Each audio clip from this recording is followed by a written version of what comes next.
Welcome to wishful ಅಡುಗೆ ಮನೆ. ಇವತ್ತು ಬದನೆಕಾಯಿ ರೆಸಿಪಿ ಪ್ರತಿಭಾ. ಹೌದು ಆಶಾ, ಇವತ್ತೇ ಬದನೆಕಾಯಿಂದ ಒಂದು ಉತ್ತರ ಕರ್ನಾಟಕದ ಸಮ್ಮರ್ ಸ್ಪೆಷಲ್ ರೆಸಿಪಿನ ಮಾಡೋಣ.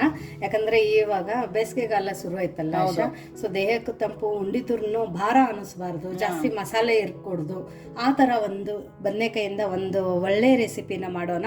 ಎಲ್ಲರೂ ಇಷ್ಟಪಡ್ತಾರೆ, ಮಕ್ಕಳು ಕೂಡ ಇಷ್ಟಪಡ್ತಾರೆ. ಸೊ ಇವಾಗ ನೋಡಿ, ಆದಷ್ಟು ಬದನೆಕಾಯಿ ಎಳೆದಿದ್ರೂ ದಪ್ಪ ಇರಬೇಕು, ಒಳಗಡೆ ಬೀಜ ಇರಬಾರ್ದು. ಈ ಥರ ನಾವು ಬದನೆಕಾಯಿನ ತಗೋಬೇಕು. ಬದನೆಕಾಯಿನ ನಾನು ಆಲ್ರೆಡಿ ವಾಶ್ ಮಾಡಿ ಒರೆಸ್ಬಿಟ್ಟು ಇಟ್ಕೊಂಡಿರೋದು. ಇವಾಗ ಈ ಬದನೆಕಾಯಿನ ನಾವು ಕಟ್ ಮಾಡ್ಕೋಬೇಕು. ನೋಡಿ, ಬದನೆಕಾಯಿನ ರೌಂಡಾಗಿ ಕಟ್ ಮಾಡ್ಕೋಬೇಕು ನಾವು. ಇಲ್ಲ ನಿಮಗೆ ಬೇರೆ ಶೇಪಲ್ಲಿ ಬೇಕಂದ್ರೂ ನೀವು ಕಟ್ ಮಾಡ್ಕೋಬೋದು, ಬಟ್ ಜಾಸ್ತಿ ಥಿಕ್ನೆಸ್ಸು ಇರಬಾರ್ದು. 1 ಇಂಚು ಅಷ್ಟೇ ನೋಡಿಬಿಟ್ಟು ನಾವು ಇದನ್ನು ಕಟ್ ಮಾಡ್ಕೊಳ್ಳೋಣ. ತುಂಬ ಥಿನ್ ಸ್ಲೈಸಸ್ಸು ಇರಬಾರ್ದು, ತುಂಬ ದಪ್ಪ ಸ್ಲೈಸಸ್ಸು ಕೂಡ ಇರಬಾರ್ದು. ಈ ಥರ ಇದ್ದರೆ ಸಾಕು. ನೋಡಿ, ಈ ಸ್ಲೈಸಸ್ಸಲ್ಲಿ. ಸೊ ಎಲ್ಲದನ್ನು ನಾವು ಇದೇ ಥರ ಕಟ್ ಮಾಡ್ಕೊಂಡು ಬರೋಣ. ನೋಡಿ, ಇವಾಗ ಈ ಥರ ನಾವು ಸ್ಲೈಸಸ್ಸಲ್ಲಿ ಕಟ್ ಮಾಡ್ಕೊಂಡಿದ್ದೀವಲ್ಲ, ಇದನ್ನು ಒಂದು ಪ್ಲೇಟಕ್ಕೆ ಹಾಕೊಳ್ಳೋಣ. ಇದು ನೀರಲ್ಲಿ ಹಾಕೋಬಾರ್ದು ಆಶಾ. ಹಾಂ, ಯಾಕೆ ಫಸ್ಟ್ ಟೈಮೇ ನೀವು ಸ್ಟಾರ್ಟಿಂಗಲ್ಲಿನೇ ತೊಳೆದು ಒರೆಸ್ಕೋಬೇಕು, ಆಮೇಲೆ ಇದಕ್ಕೆ ನೀರು ಹಾಕೋಂಗಿಲ್ಲ. ನೋಡಿ, ಈ ಥರ. ಇವಾಗ ನಾವು ಇವಾಗ ಇದ್ರ ಮೇಲ್ಗಡೆ ಉಪ್ಪನ್ನು ಉದುರಿಸ್ಕೊಳ್ಳೋಣ ಆಶಾ. ಉಪ್ಪನ್ನು ನೋಡಿಬಿಟ್ಟು ಉದುರಿಸ್ಕೊಳ್ಳಿ.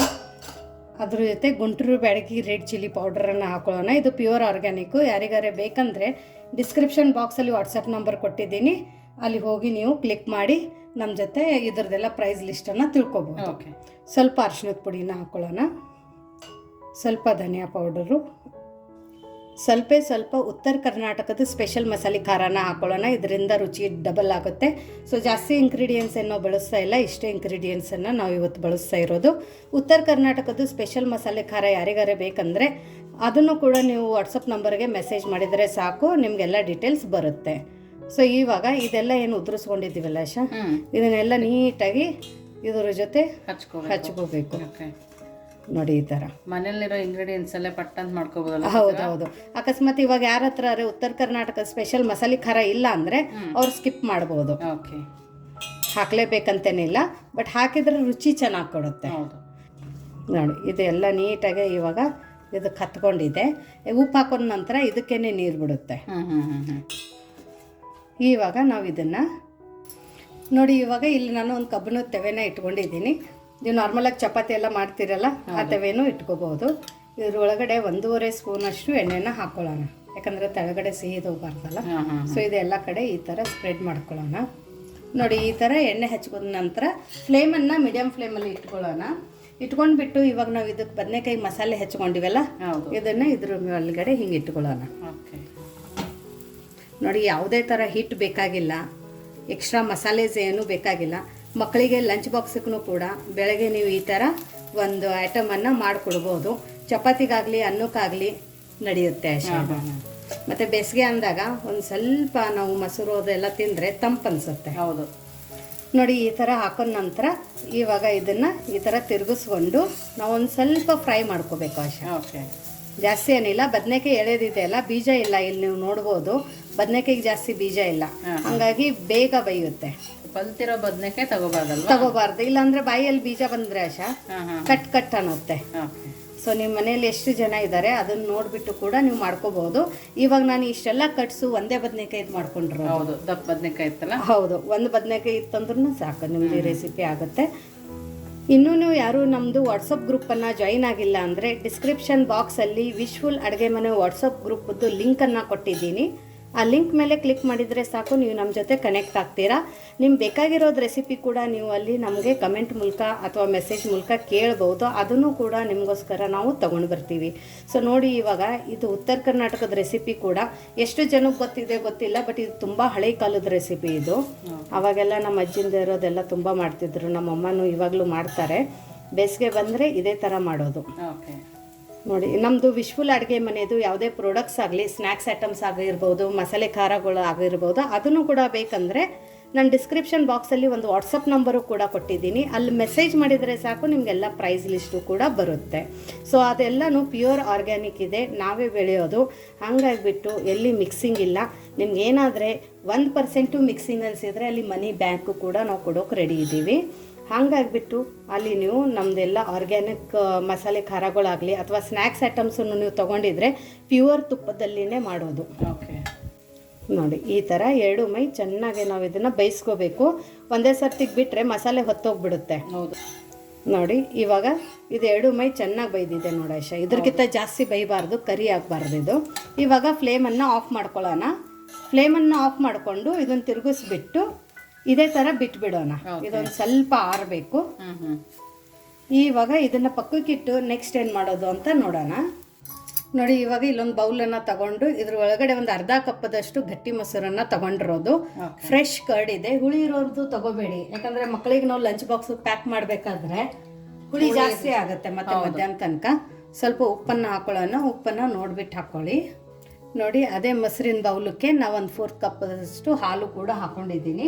ಕಾಯ್ದು ಆರಿರೋ ಹಾಲಲ್ವಾ? ಹೌದು. ಓಕೆ. ಸೊ ಇದನ್ನು ನಾವು ಚೆನ್ನಾಗಿ ಬೀಟ್ ಮಾಡ್ಕೋಬೇಕು, ಯಾಕಂದರೆ ಮಧ್ಯಾಹ್ನ ತನಕ ಹುಳಿ ಆಗುತ್ತೆ ಆಶಾ, ಆವಾಗ ತಿನ್ನೋಕ್ಕಾಗಂಗಿಲ್ಲ ಮೊಸರು. ಹಾಗಾಗಿ ಮಕ್ಕಳಿಗೆ ನೀವು ಲಂಚ್ ಬಾಕ್ಸಕ್ಕೆ ಈ ಥರ ಎಲ್ಲ ಪ್ಯಾಕ್ ಮಾಡಿಕೊಟ್ರೆ ಅಥವಾ ಮಧ್ಯಾಹ್ನ ದಿಢೀರಂತ ಮನೆಗೆ ಯಾರಾದರೆ ಬಂದಾಗೂ ಕೂಡ ನೀವು ಈ ರೆಸಿಪಿ ಮಾಡಿಕೊಡ್ಬೋದು. ಈಸಿಯಾಗಿ ಮಾಡ್ಕೊಬೋದಲ್ಲ? ಹೌದು. ಇದನ್ನು ನಾವು ಚೆನ್ನಾಗಿ ಬೀಟ್ ಮಾಡ್ಕೊಂಡು ಬರೋಣ. ನೋಡಿ ಮೊಸರನ್ನು ಈ ಥರ ಬೀಟ್ ಮಾಡ್ಕೊಂಡು ಬಂದಿರೋದು, ಯಾಕಂದರೆ ಒಳಗೆ ಗಂಟೆ ಇದ್ದರೆ ತಿನ್ನೋಕೆ ಚೆನ್ನಾಗಿ ಅನ್ಸಲ್ಲ ಆಶಾ. ನೀಟಾಗಿ 1 ಗಂಟೆ ಇರಲ್ಲ. ಹೌದು. ನೋಡಿ ಇಲ್ಲಿ ಎಣ್ಣೆನ ಚೆನ್ನಾಗಿ ಕಾಯಿಸ್ಕೊಂಡಿರೋದು. ಇದಕ್ಕೆ ಒಂದು ಸ್ವಲ್ಪ ಜೀರಿಗೆ, ಸ್ವಲ್ಪ ಸಾಸಿವೆ ಹಾಕೊಳ್ಳೋಣ. ಅದ್ರ ಜೊತೆ ಶುಂಠಿ ಬೆಳ್ಳುಳ್ಳಿನ ಜಜ್ಜಿಬಿಟ್ಟು ಹಾಕೊಂಡಿರೋದು. ಫ್ರೆಶ್ ಪೇಸ್ಟ್ ಹಾಕೋಬೇಡಿ, ಫ್ರೆಶ್ ಆಗಿನೇ ಒಂದು ಸ್ವಲ್ಪ ಜಜ್ಜಿ ಹಾಕಿ ಕ್ರಶ್ ಥರ. ಇದಕ್ಕೇನೆ ಒಂದು ಹಸಿಮೆಣಸಿನ್ಕಾಯಿನ ಸೀಳ್ಬಿಟ್ಟು ಹಾಕೊಂಡಿರೋದು. ಅದ್ರ ಜೊತೆ ಒಂದು ಸ್ವಲ್ಪ ಕರಿಬೇವಿನ ಸೊಪ್ಪು. ಇದೆಲ್ಲ ಅಷ್ಟಲ್ಲ? ಹಾಂ, ಖಾರ ಅನ್ನೋದಕ್ಕಿಂತ ಫ್ಲೇವರ್ಗೆ ಅಷ್ಟೇ ಆಶಾ. ಇದು ಸಪ್ಪೆನೇ ಇರುತ್ತೆ, ಖಾರ ಜಾಸ್ತಿ ಇರಲ್ಲ. ಓಕೆ. ಸೊ ನೋಡಿ ಈ ಥರ ಮಿಕ್ಸ್ ಮಾಡ್ಕೊಳ್ಳೋಣ. ಇದೆಲ್ಲ ಮಿಕ್ಸ್ ಆಯ್ತಲ್ಲ, ಇದಕ್ಕೇನೆ ಒಂದು ಸ್ವಲ್ಪ ಕೊತ್ತಂಬರಿ ಸೊಪ್ಪನ್ನು ಹಾಕೊಳ್ಳೋಣ. ಓಕೆ. ಹಾಕೊಂಡ್ಬಿಟ್ಟು ಇದೇ ಬಿಸಿಯಲ್ಲಿ ಮತ್ತೆ ಜಾಸ್ತಿ, ಯಾಕಂದರೆ ಹಸಿ ವಾಸನೆ ಹೋದರೆ ಸಾಕು, ನಮಗೆ ಜಾಸ್ತಿ ಏನು ಇದನ್ನು ಹುರಿಬೇಕಂತೇನಿಲ್ಲ. ಇದು ಇವಾಗ ಐತಲ್ಲ, ಇದು ಮೊಸರು ಒಳಗಡೆ ಹಾಕೊಳ್ಳೋಣ. ಹೊಲಕ್ಕೆ ಹೋಗೋರು ಆಶಾ ನಮ್ಮ ಸೈಡು ಉತ್ತರ ಕರ್ನಾಟಕದಲ್ಲಿ ಈ ಥರ ಮಾಡ್ಕೊಂಡು ತೊಗೊಂಡು ಹೋಗ್ತಾರೆ ಬೇಸಿಗೆಯಲ್ಲಿ. ನೋಡಿ ಇದನ್ನು ನೀಟಾಗಿ ಮಿಕ್ಸ್ ಮಾಡ್ಕೊಳ್ಳೋಣ. ಇವಾಗ ಸಡನ್ನಾಗಿ ನೀವು ಸರ್ವ್ ಇವಾಗ ಇಮಿಡಿಯೇಟಾಗಿ ಸರ್ವ್ ಮಾಡ್ತೀನಿ ಅಂದರೆ ಮಾಡ್ಕೊಂಡ್ರು ಅಂತ ಈ ಬದನೆಕಾಯಿನ ಇದ್ರೊಳಗಡೆನೆ ಹಾಕೋಬಹುದು. ಓಕೆ.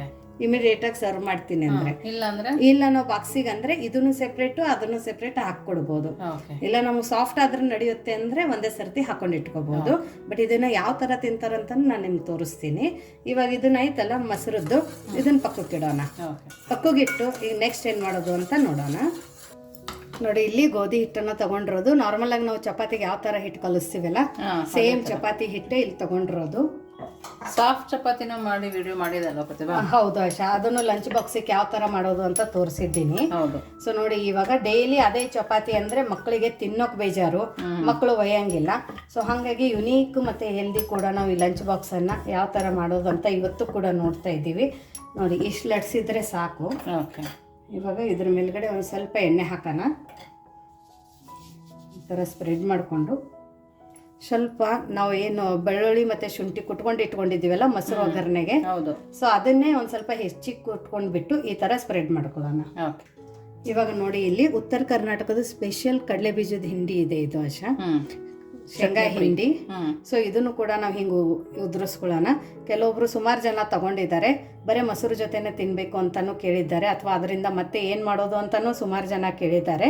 ಸೊ ಕಡಲೆ ಬೀಜದ ಚಟ್ನಿ ಪುಡಿ ಅಂದರೆ ಶೇಂಗಾ ಹಿಂಡಿನೂ ಕೂಡ ನೀವು ಈ ಥರ ಪಲ್ಯ ಮಾಡೋಕ್ಕೆ ಟೈಮ್ ಇಲ್ಲ ಅಂದರೆ ಈ ಥರ ಚಪಾತಿ ಮೇಲ್ಗಡೆನೂ ಕೂಡ ಹಾಕೋಬೋದು. ನೋಡಿ ಈ ಥರ ಹಾಕ್ಕೊಂಡು, ಯಾರಿಗಾರೆ ಶೇಂಗಾ ಹಿಂಡಿ ಬೇಕಂದರೆ ಅದನ್ನು ಕೂಡ ನೀವು ಆರ್ಡರ್ ಮಾಡ್ಬೋದು. ಪ್ಯೂರ್ ಬರುತ್ತೆ, ಯಾಕಂದರೆ ಕಡಲೆ ಬೀಜ ನಾವು ಏನು ಹೊಲದಲ್ಲಿ ಬೆಳುತ್ತೀವಲ್ಲ ಆಶಾ, ಅದೇ ಕಡಲೆ ಬೀಜದಿಂದ ಮಾಡೋದು, ಹೊರಗಡೆಯಿಂದ ತಗೊಳಂಗಿಲ್ಲ. ಹಾಗಾಗಿ ಲಿಮಿಟೆಡ್ ಆರ್ಡರ್ಸೇ ನಾವು ತಗೊಳ್ಳೋದು, ಜಾಸ್ತಿ ತಗೊಳ್ಳಲ್ಲ.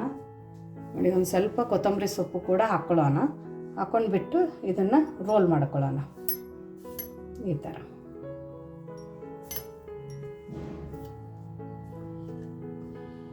ನೋಡಿ ಇದಕ್ಕೆ ನಾವು ಕಟ್ ಮಾಡೋದು ಬೇಡ, ಇದೇ ಥರ ಲಟ್ಸೋಣ. ಮತ್ತು ಹಿಟ್ಟಲ್ಲಿ ಎದ್ದು ಬಿಟ್ಟು ತುಂಬ ಈಸಿ ಇದೆ, ಯಾಕಂದರೆ ಮಕ್ಕಳು ಬೆಳಗ್ಗೆ ಎದ್ದರೆ ಅಷ್ಟು ಜಾಸ್ತಿ ಟೈಮ್ ಇರಲ್ಲ ಆಶಾ. ಸ್ಕೂಲ್ ಕಳಿಸ್ಬೇಕಲ್ಲ, ಸ್ಕೂಲಿಗೆ ವ್ಯಾನ್ ಬಂದಿರುತ್ತೆ, ಅದ್ರ ಜೊತೆ ನಮ್ಗೆ ಆಫೀಸ್ಗೆ ಹೋಗೋಕ್ಕೂ ಟೈಮ್ ಆಗಿರುತ್ತೆ. ಹಾಗಾಗಿ ನೋಡಿ ತುಂಬ ಯುನೀಕ್ ಇದೆ ಈ ರೆಸಿಪೀಸ್ಗಳು. ನಾವೇನು ಸ್ಕೂಲಿಗೆ ಹೋಗ್ತಿದ್ವಲ್ಲ ಆಶಾ, ಆ ಟೈಮಲ್ಲಿ ನಮ್ಮ ಅಮ್ಮ ಎಲ್ಲ ಈ ಥರ ಮಾಡಿಕೊಡ್ತಿದ್ರು. ಓಕೆ. ನೀವು ಇದೇ ಥರ ಶೇಂಗಾ ಹಿಂಡಿನ ದೋಸೆ ಮೇಲೆ ಉತ್ತಪ್ಪ ಮಾಡ್ತೀರಲ್ಲ, ಅವಾಗೂ ಕೂಡ ಉದುರಿಸ್ಕೊಂಡು ಯೂಸ್ ಮಾಡ್ಕೋಬೋದು. ಓಕೆ. ನೋಡಿ, ಇದ್ರ ಮೇಲ್ಗಡೆ ಸ್ವಲ್ಪ ಎಣ್ಣೆನ ಹಾಕೊಳ್ಳೋಣ. ನೀವು ತುಪ್ಪ ಬೇಕಂದ್ರೂ ಹಾಕೋಬೋದು. ಇವಾಗ ನಾವು ಇದನ್ನು ನೋಡಿ, ಇಲ್ಲಿ ತವೆ ಚೆನ್ನಾಗಿ ಬಿಸಿ ಮಾಡ್ಕೊಂಡಿರೋದು, ಅದ್ರ ಮೇಲೆ ಒಂದು ಸ್ವಲ್ಪ ಎಣ್ಣೆ ಹಚ್ಕೊಂಡಿದ್ದೀನಿ. ಇವಾಗ ನಾವು ಮಾಡಿರೋಂಥ ಕಡಲೆ ಬೀಜದ ಪರಾಟನ ಇದ್ರ ಒಳಗಡೆ ಹಾಕೊಳ್ಳೋಣ. ಕಲರ್ ಕೂಡ ನೋಡ್ಕೊತೀವಿ. ಹೌದು, ಮತ್ತೆ ಪ್ಯೂರ್ ಗೋಧಿ ಹಿಟ್ಟು, ಹೌದು, ಯಾವುದೇ ಮಿಕ್ಸಿಂಗ್ ಇಲ್ಲ. ಇವಾಗ ಇನ್ನೊಂದು ಸ್ವಲ್ಪ ಎಣ್ಣೆ ಹಾಕೊಳ್ಳೋಣ. ಒಂದು ಚಪಾತಿ ತಗೊಂಡು ಹೋಗೋದು 2 ತಗೊಂಡು ಹೋಗ್ತಿರ್ತೀವಿ. ಹೌದು, ಮತ್ತೆ ಈ ಥರ ಇವತ್ತಿನ ನಾವೇನು ಬದನೆಕಾಯ್ದು ರೆಸಿಪಿ ಮಾಡಿದಿವಲ್ಲ ಆಶಾ, ಅದಕ್ಕೆ ನೀವು ಈ ಥರ ಇಮಿಡಿಯೇಟಾಗಿ ಒಂದು ಪರಾಟ ಮಾಡಿದರೆ ಅದು ಅನ್ನಕ್ಕೂ ಆಗುತ್ತೆ, ಈ ಕಡೆ ಪರಾಟಕ್ಕೂ ಆಗುತ್ತೆ, ಎರಡಕ್ಕೂ ಆಗಿರುತ್ತೆ. ನೋಡಿ, ಇದನ್ನು ಎರಡು ಮೈ ನಾವು ಹೆಂಗೆ ಬೇಯಿಸ್ಕೋತೀವಿ ಪರಾಟನ ಅದೇ ಥರ ಬೇಯಿಸ್ಕೋಬೇಕು. ನೋಡಿ, ಈ ಥರ ತಿರುಗಿಸ್ತಾ ಈ ಥರ ಬೇಯಿಸ್ಕೋಬೇಕು. ಚೆನ್ನಾಗಿ ಬೇಯಿದ್ರೆ ಆಶಾ ಎಲ್ಲಿ ಏನು ಉಳಲ್ಲ. ಮಕ್ಕಳು ಇಷ್ಟಪಟ್ಟು ತೊಗೊಂಡು ಹೋಗ್ತಾರೆ. ಒಂದಿನ ಲಂಚ್ ಬಾಕ್ಸ್ ಬೇಡ, ನನಗೆ ಇವತ್ತು ಹಸಿವು ಇಲ್ಲ ಅನ್ನಂಗಿಲ್ಲ. ಹೌದು. ಇವಾಗ ನಾವು ಯಾವ ಥರ ಸರ್ವ್ ಮಾಡೋದು ಅಂತ ನೋಡೋಣ ಬನ್ನಿ. ನೋಡಿ, ನಮ್ಮದು ಬಿಸಿ ಬಿಸಿ ಕಡಲೆ ಬೀಜದ ಪರಾಟ ತುಂಬ ಡಿಫ್ರೆಂಟು ಮತ್ತು ಯುನೀಕಾಗಿ ಮಾಡ್ಕೊಂಡಿದ್ದೀವಿ. ಸೊ ಮಕ್ಕಳು ಲಂಚ್ ಬಾಕ್ಸಕ್ಕೂ ಕೂಡ ಇವತ್ತು ನಾವಿಲ್ಲಿ ಹಾಕೊಳ್ಳೋಣ. ನೋಡಿ, ಈ ಥರ ನೀಟಾಗಿ ಹಾಕ್ಕೊಟ್ರೆ ಮಕ್ಕಳು ಯಾಕೆ ಬೇಡ ಅಂತಾರೆ ಹೇಳು, ಎಲ್ಲ ಬಾಕ್ಸ್ ಖಾಲಿ ಮಾಡ್ಕೊಂಡು ಬರ್ತಾರೆ. ಸೊ ಇವತ್ತಿಂದ ಈ ಬದನೆಕಾಯಿ ರೆಸಿಪಿ ಜೊತೆ ನೀವು ಈ ಥರ ಪರಾಟ ಕೂಡ ಮಾಡಿಕೊಡ್ಬೋದು. ಸೊ ಒಂದೇ ಸರ್ತಿಗೆ 2 ರೆಸಿಪಿ ಆಗುತ್ತೆ ಮಕ್ಕಳಿಗೆ ಪಟ್ಟಂತ ಆಗೋಗುತ್ತೆ. ಬ್ರೇಕ್ಫಾಸ್ಟಕ್ಕೂ ಆಗುತ್ತೆ, ಆಮೇಲೆ ಲಂಚ್ಗೂ ಆಗುತ್ತೆ. ಇವಾಗ ಇಲ್ಲಿ ನಾನು ತೆಳಗಡೆ ಡಬ್ಬಿಯಲ್ಲಿ ಮೊಸರುದೇನು ಮಾಡ್ಕೊಂಡಿದ್ದೀವಲ್ಲ ಆಶಾ, ಒಗ್ಗರಣೆದು, ಅದನ್ನು ಹಾಕೊಳ್ಳೋಣ. ಯಾಕಂದರೆ ಇದು ಮಕ್ಕಳಿಗೆ ಹೆಂಗೆ ಇಷ್ಟ ಹಂಗೆ ಹಾಕೊಂಡು ತಿನ್ಕೋಬಹುದು. ನೋಡಿ, ಈ ಥರ ಇದು ಹೆಂಗಂದ್ರೆ ಪರಾಟಕ್ಕೂ ಹಚ್ಕೊಂಡು ತಿನ್ಕೋಬಹುದು, ಅದ್ರ ಜೊತೆ ಅನ್ನಕ್ಕೂ ಕೂಡ ನಡೆಯುತ್ತೆ. ಇವಾಗ ಇದರಲ್ಲಿ ನಾವು ಬದನೆಕಾಯ್ದೇನು ಮಾಡ್ಕೊಂಡಿದ್ವಲ್ಲ ಮಸಾಲೆ, ಅದನ್ನು ಈ ಥರ ಇಟ್ಕೊಳ್ಳೋಣ. ಇಲ್ಲ ನಡೆಯುತ್ತೆ ನಮ್ಮ ಮಕ್ಕಳಿಗೆ ಅಂದರೆ ನೀವು ಡೈರೆಕ್ಟಾಗಿ ಇದರಲ್ಲಿನೂ ಕೂಡ ಹಾಕಿ ಕೊಡ್ಬೋದು. ಬಟ್ ನಾನು ಯೂಶ್ವಲಿ ಈ ಥರ ಸೆಪ್ರೇಟಾಗಿ ಪ್ಯಾಕ್ ಮಾಡ್ತೀನಿ. ಯಾಕಂದರೆ ಕೆಲವೊಬ್ಬರಿಗೆ ಒಂದೊಂದು ಥರ ತಿನ್ಬೇಕಂತ ಆಸೆ ಇರುತ್ತಲ್ಲ ಊಟ ಮಾಡಬೇಕಾದ್ರೆ. ಇಲ್ಲಾಂದ್ರೆ ಪ್ರತಿಭಾ ಅನ್ನಕ್ಕೆ ಹಾಕೊಳ್ಳೋಕ್ಕೂ ಈಸಿ ಈ ಥರ ಕೊಟ್ಟರೆ. ಹೌದು. ನೋಡಿ, ಇನ್ನೊಂದು ಬಾಕ್ಸಲ್ಲಿ ಬಿಸಿ ಬಿಸಿ ಅನ್ನ. ಇವತ್ತು ನಾನು ಎಲ್ಲ ಸ್ಟೀಲಿನ ಬಾಕ್ಸೇ ಯೂಸ್ ಮಾಡ್ತಾ ಇದ್ದೀನಿ.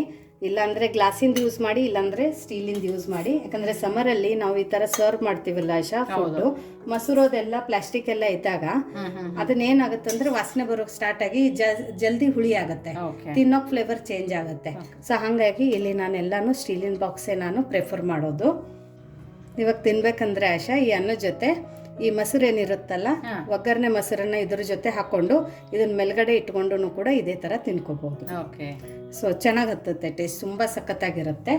ಇಲ್ಲ ಮಕ್ಕಳಿಗೆ ನೆಂಚ್ಕೊಳಕ್ಕೆ ಏನಾದರೆ ಹಪ್ಪಳ ಎಲ್ಲ ಬೇಕಂದ್ರೂ ಇಲ್ಲಿ ನೋಡಿ, ನಮ್ಮದು ಜೋಳದ ಹಿಟ್ಟಿಂದ ಹಪ್ಪಳ ಇದು. ಸೊ ಯಾರಿಗಾದ್ರೆ ಜೋಳದ ಹಿಟ್ಟಿಂದ ಹಪ್ಪಳದ ರೆಸಿಪಿ ಬೇಕಂದ್ರೆ ಆಲ್ರೆಡಿ ಅಪ್ಲೋಡ್ ಆಗಿದೆ, ಅದ್ರ ಲಿಂಕು ಕೂಡ ನಾನು ಡಿಸ್ಕ್ರಿಪ್ಷನಲ್ಲಿ ಕೊಟ್ಟಿರ್ತೀನಿ, ನೀವು ಚೆಕ್ ಮಾಡ್ಬೋದು. ತುಂಬ ಬೇಗ ಆಗುತ್ತೆ ಇದು ಹಪ್ಪಳ. ನೋಡಿ, ರಾತ್ರಿನೇ ನೀವು ಅಕಸ್ಮಾತ್ ಕರೆದ್ಬಿಟ್ಟು ಏರ್ ಟೈಟ್ ಕಂಟೈನರಲ್ಲಿ ಹಾಕಿಟ್ಟಿದ್ರು ಕೂಡ ನೀವು ಈ ಥರ ಮಕ್ಕಳಿಗೆ ಬಾಕ್ಸಿಗೆ ಬೆಳಗ್ಗೆಗೆ ನೆಂಚ್ಕೊಳ್ಳೋಕ್ಕೂ ಕೂಡ ಹಾಕ್ಬೋದು. ಮತ್ತು ಸ್ವಲ್ಪ ಎಣ್ಣೆ ಹಿಡ್ದಿಲ್ಲ ಇದು ಹಪ್ಪಳ. ನೋಡಿ ಎಷ್ಟು ಕ್ರಿಸ್ಪಿ ಇದೆ, ಒಂದು ಸ್ವಲ್ಪ ಎಣ್ಣೆ ಹಿಡ್ದಿಲ್ಲ, ಅಷ್ಟು ಚೆನ್ನಾಗಾಗಿದೆ. ಪ್ಯೂರ್ ಜೋಳದ ಹಿಟ್ಟಿಂದ ಹಪ್ಪಳ ಇದು. ಗರಿ ಗರಿ ಅಂತಿದೆ ಪ್ರತಿಭಾ. ಹೌದು. ನೋಡಿ, ಇವಾಗ ಇನ್ನೊಂದು ಬಾಕ್ಸಿಗೆ ಇವಾಗ ದ್ರಾಕ್ಷಿ ಸೀಸನ್ ಅಲ್ಲ ಆಶಾ, ಹಾಗಾಗಿ ದ್ರಾಕ್ಷಿ ಕೂಡ ಹಾಕಿಟ್ಟಿದ್ದೀನಿ. ಸೊ ಈ ಥರ ಕಂಪ್ಲೀಟಾಗಿ ಬ್ರೇಕ್ಫಾಸ್ಟು ಲಂಚು ಅದರ ಜೊತೆ ಸ್ಕೂಲಿಂದ ಅಥವಾ ಮನೆಗೆ ಬರಬೇಕಾದ್ರೂ ವ್ಯಾನಲ್ಲಿ ತಿನ್ನೋಕ್ಕೂ ಕೂಡ ನೀವು ಸ್ನ್ಯಾಕ್ಸ್ ಅಂತ ಹೇಳ್ಬಿಟ್ಟು ಈ ಥರ ದ್ರಾಕ್ಷಿನೂ ಕೊಡ್ಬೋದು. ಕರ್ಡ್ ರೈಸ್ ಜೊತೆನೂ ಇದು ಬೆಸ್ಟ್ ಕಾಂಬಿನೇಷನ್. ಹೌದು. ಸೊ ಇವತ್ತೇ ನಿಮಗೆ ಈ ಲಂಚ್ ಬಾಕ್ಸ್ ರೆಸಿಪಿ ಹೇಗೆ ಅನ್ನಿಸ್ತು ಅಂತಲೂ ಕಮೆಂಟ್ ಮೂಲಕ ತಿಳಿಸೋದನ್ನು ಮರಿಬೇಡಿ. ನೀವು ನಿಮ್ಮ ಮನೆಯಲ್ಲಿ ಮಕ್ಕಳಿಗೆ ಲಂಚ್ ಬಾಕ್ಸನ್ನು ಯಾವ ಥರ ಪ್ಯಾಕ್ ಮಾಡ್ತೀರಿ, ಇನ್ನೂ ಏನು ಹಾಕ್ತೀರಾ ಅಂತಲೂ ಕಮೆಂಟ್ ಮೂಲಕ ತಿಳಿಸೋದನ್ನು ಮರಿಬೇಡಿ. ಸೊ ನೀಟಾಗಿ ಈ ಥರ ನಾವು ಬಾಕ್ಸನ್ನು ಪ್ಯಾಕ್ ಮಾಡಿ ಕೊಡೋಣ. ನೋಡಿ, ಇದನ್ನು ಕೂಡ ಇದ್ರ ಒಳಗಡೆ ಹಿಂಗೋಗುತ್ತೆ. ನೋಡಿ, ನೀಟಾಗಿ ಪ್ಯಾಕ್ ಮಾಡಿಕೊಟ್ಟಾಗ ಆಶಾ ಇಷ್ಟಪಟ್ಟು ಮಕ್ಕಳು ತಿಂತಾರೆ. ಸೊ ನೋಡಿ, ನಮ್ಮದು ಲಂಚ್ ಬಾಕ್ಸ್ ರೆಡಿಯಾಗಿದೆ. ಈ ಥರ ನೀವು ಬ್ರೇಕ್ಫಾಸ್ಟು ಮತ್ತು ಲಂಚನ್ನು ಮಕ್ಕಳಿಗೆ ಈ ಥರ ಪ್ಯಾಕ್ ಮಾಡಿಕೊಡ್ಬೋದು. ತುಂಬ ಹೆಲ್ದಿ ಲಂಚ್ ಅಂತಲೂ ಅನ್ಬೋದು. ಸೊ ನಿಮಗೆ ಇವತ್ತಿಂದ ಈ ಯುನೀಕ್ ಉತ್ತರ ಕರ್ನಾಟಕದ ರೆಸಿಪೀಸ್ಗಳನ್ನ ಯಾವ ಥರ ನಾವು ಲಂಚ್ ಬಾಕ್ಸ್ ಆಗಿ ಪ್ಯಾಕ್ ಮಾಡ್ಬೋದು, ಅದ್ರ ಜೊತೆ ಉತ್ತರ ಕರ್ನಾಟಕದ ಸ್ಪೆಷಲ್ ಶೇಂಗಾ ಹಿಂಡಿನ ಯೂಸ್ ಮಾಡಿಬಿಟ್ಟು ಕೂಡ ಒಂದು ರೆಸಿಪಿನ ಯಾವ ಥರ ಮಾಡೋದು ಅಂತ ಇವತ್ತು ನೋಡಿದ್ದೀವಿ. ಮತ್ತೆ ಸಿಗೋಣ ನಾವು ಇದೇ ಥರ ಹೊಸ ಹೊಸ ರೆಸಿಪಿ ಜೊತೆ ವಿಶ್ಫುಲ್ ಅಡುಗೆ ಮನೆಯಲ್ಲಿ. Thank you.